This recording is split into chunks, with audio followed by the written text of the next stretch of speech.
In a world hell-bent on distracting you, there's something to be said for absolute focus and concentration. When you put yourself in that place, distraction-free, to a very specific end, it's amazing what you can accomplish. So, you know, you start with a big amalgam of ideas. You start to focus in, or you catch one little thing by like the tail, and then you're able to really drill down. And for me, it comes from like one phrase or just an image that I can hold on to. And sometimes it starts in the middle out, you know, it doesn't start at the beginning. It doesn't start at the root. It starts right in the middle and it spreads out from there.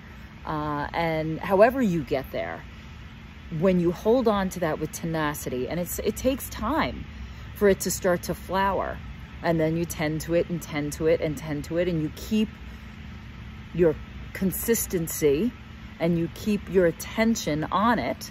And when you're in that space, you lock everything else out. In that span of time of uninterrupted mental space with no distraction is when the real gifts come. And I had just a little sprinkling of that today. And I remember what it feels like to be in that kind of a flow. And you do everything you can to remain there. So I ask you today, what are the things that help you get to and then maintain that state where you're allowing your ideas to be the center of your attention, and you get the monkey mind of your day-to-day off your plate completely? Is it a sequester of not having physical people's energy around you?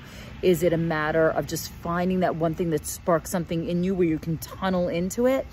So I'm curious for you to ask yourself, what is your one thing that is your guide to getting in that flow? And then what do you do to keep it going? That's the trick, right? Is when you touch it, amazing. But how do you make it last? How do you sustain it? How do you feed it? So that's where I'm at today. I'm at the point where I'm still in it. I'm going to stay with it, and I'm going to feed it the best way I know how. And I'll see you tomorrow.